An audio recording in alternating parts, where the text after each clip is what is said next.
Until Russia accepts that. Then changing to sleet and some freezing rain by late afternoon. The snow should be beginning. Should respond, but I'm not going to push it. For more information, There's plenty to talk about. Arts card discount, call 516-922-0061. Just in case they're calling. WNYC has 3 pairs of Yeah. renting tickets to the concert. I will give it to you anyway. You can even, if you have good eyesight. WNYC. On the next Fresh Okay. Air, the computer of the near future. Nicholas Negroponte, a co-founder of MIT. There's a button, there's a knob on your left. You see where it is? And it controls the volume. Computers don't have common sense. I'm Terry Gross. Join us for the next Fresh Air. Which way? Tonight at 8 on WNYC, AM 820. Okay, here we go. Hello, I'm Van Pell, home entertainment reporter of the New York Times, and you are listening to New York in Company with Leonard Lopez on WNYC, AM 820, New York Public Radio.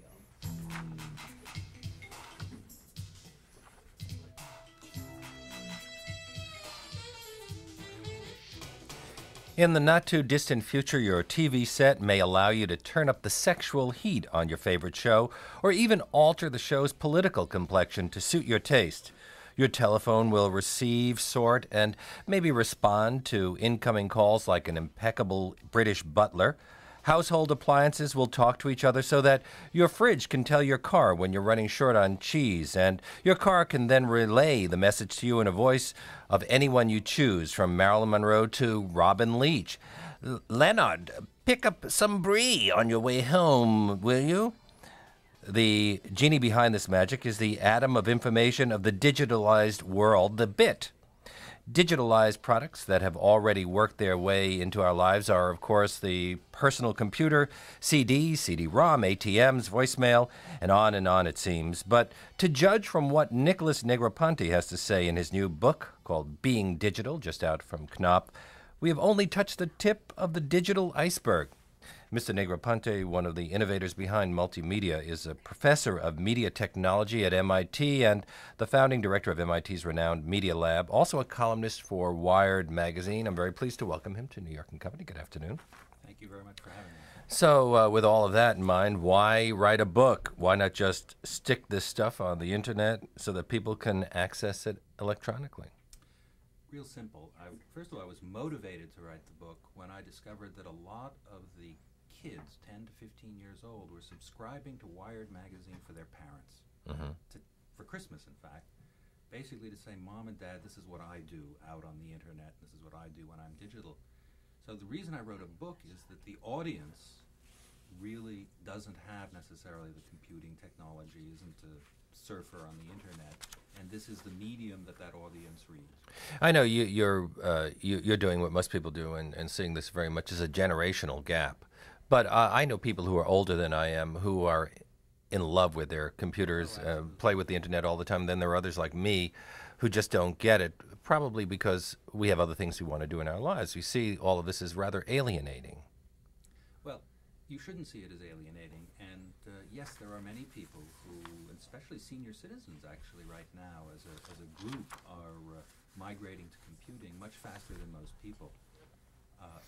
There is something fundamentally generational. There are almost no American citizens under 20 who are not digital, and there are less and less over 30 who are. And this is a temporary phenomenon, but it really is generational, and it shouldn't be alienating because it's simple and it's not about computing anymore. It's about life. Well, the reason I say alienating is because we're eliminating human contact.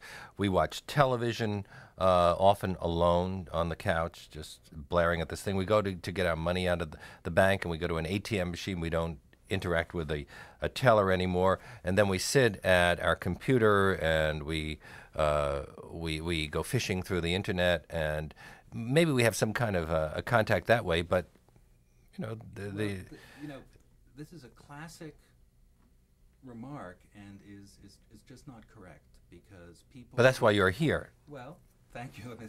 But evidence shows exactly the opposite. That kids who do spend time on the internet, who do spend time with their computers, are actually their social skills are enhanced. They spend more prime time. In corporate America, people waste so much time in face-to-face meetings. If they just did a little bit more electronically, you would find a lot more productivity and, in fact, a lot more fun to spend face-to-face time with people. So how would you have written this book differently if you had decided to put it online or make it available electronically?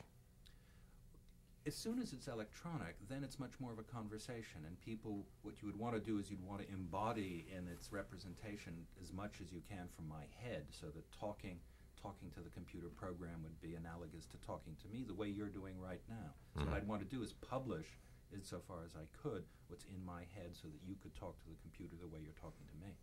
In the absence of that kind of interactivity, a book, one reflects on it and assembles, in this case, very, very simple chapters, hopefully with not one single word in there that somebody doesn't understand. You'll not, for example, find the word cyberspace ever in that book. But we do find hypermedia and hypertext and words like that. What is hypertext? Well, hypertext is text that allows you to read it not sequentially. In other words, you don't just follow it from the beginning to the end. You can touch a word and then it'll zoom off and bring up the definitions of the word. And it has appeared in, more and more in the language. And I guess, yes, you could argue that hypertext maybe is a violation of my rule. Before we go on any further, let's talk about that title, being digital. Now, digital simply means being, two, right? I'm digital when I hold up my hand, aren't I? These are digits? Well, that's a different kind of digit. Being digital, to me, is the difference between bits and atoms. And, in fact, in writing the book, that became very clear. The world of atoms, physical things that we know, like books, has really driven the way we've thought about the world in general, about economy, about politics. Let me give you one very specific example. A library, every single person in the world would tell you that a library is good, we should have them, they're good for our children, it's good for our country. Public libraries are part of the well-being of a country. Now, public library works because it's based on atoms. You physically go there, which means you move your atoms, so to speak, to get there. You then pull a book off the shelf, which is taking it off, and borrow it, let's say, for a week. During that time, it's missing. It's not on the shelf anymore. You bring it back after a week, and let's pretend somebody immediately borrows it again. 52 people have read it in a year. Now imagine the world of bits, that you have these ones and zeros that travel at the speed of light. They're weightless, they have no mass, and a digital library. And all of a sudden, the work is stored in a digital library where 20 million people, without moving from their seat, can go and borrow that book, take it out, bits never go out of print, read it, and basically have violated every single copyright law that we've known. And we don't think of that in libraries. That's worse than China. Much worse than China, because what you're doing is in the digital world, and this is why I try to point out to people when they worry about China, yes, you should worry about that, but you've got a much bigger problem coming up much sooner right here on our home turf. So you're saying, on the one hand, you are very much a proponent of this new technology. On the other hand, you're saying we should not just go into this willy-nilly. We should start thinking about copyrights, intellectual ownership, and the like. And another 35 things on the same list, all of which are of the same magnitude. My point is that this is a big one. Sort of on the Richter scale of social change, this is a 10.5. We've never seen anything like this before. It's going to turn intellectual property upside down. It's going to turn education upside down. It's going to turn commerce upside down. Digital money is going to give the IRS heartburn. I mean, we really are going to basically turn everything upside down. And we can even go further. I want to get into that in just a second. First, tell people that my guest is Nicholas Negroponte, professor of media technology at MIT, also founding director of the Media Lab, a columnist for Wired. His columns play a major part in the development of his book, Being Digital, which is published by Knopf. You suggest that there are all sorts of fantastic products that might become available. These are the sorts of things that science fiction writers thought about in the past, but digitalized fabrics like computing corduroy or memory muslin, so that instead of carrying your laptop, you might wear it? Yes. Sounds kind of silly. Well, you may think it's silly, but do recall that this comes at the end of the book where one is trying to look at what are some of the way out things that will happen 10, 15 years from now. And way to summarize it is that computing will not be embodied in objects like computers, desktop computers, laptop computers, or even for that matter, intelligent TV sets. It will leak into all sorts of things. You will wear it, whether it's your cufflink, whether it's your tie, whether it's an object that you hold, whether it's a smart toaster. All of these common objects, which are principally something else, like they make toast, will also do a lot of computing and a lot of communicating with each other. And I'm sure you'll appreciate that because I understand that right now, 25% of your luggage is phone jacks, power plugs, and for long flights, you carry 10 pounds of batteries for your laptop. Yes. So if you can put it all in your trousers, Right. in the fabric of your clothing, then you'll eliminate an awful lot of carrying. Or will it make it heavier? Well, I hope not to wear 10-pound pants as a result. I think you'll find clothing which is a solar collecting material and helps charge power that is, your tie might be an antenna for a cellular telephone. I mean, you're going to find this. Sounds like kind of stuff. Dilbert's tie. Well, yes. Do you read Dilbert? No, I don't. But it sounds silly. But it's not silly at all. This is really the direction we're going. Well, the fact that you have to carry all of that stuff is almost like a ball and chain, isn't it? When I travel, I don't have to carry all of that stuff.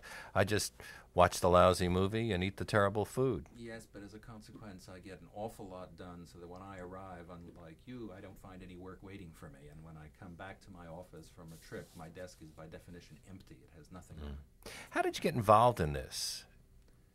I got involved with it in a very strange way. Actually, I'm trained as an architect, and all of my degrees are in architecture, and looked at computer-aided design in the late 60s as a way for architects and designers to basically enhance their skills, and found very quickly that it was so debilitating to use a computer that my life work has since been to try and make computers more like people, to try and make computers much, much easier to use.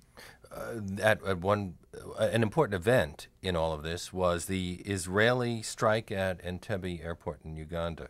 Yes, actually, because during the 70s, most of my research was funded by the Department of Defense in the area of human-computer communication.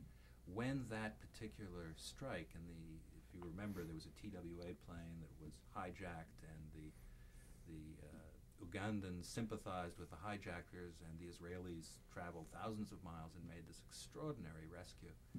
And the Americans were so impressed, they said, how did this happen? And the way it happened was the Israelis had built in the desert a physical model of that airport, because they had, in better times and better relations between Uganda and Israel, they had actually built the airports, they had the plans.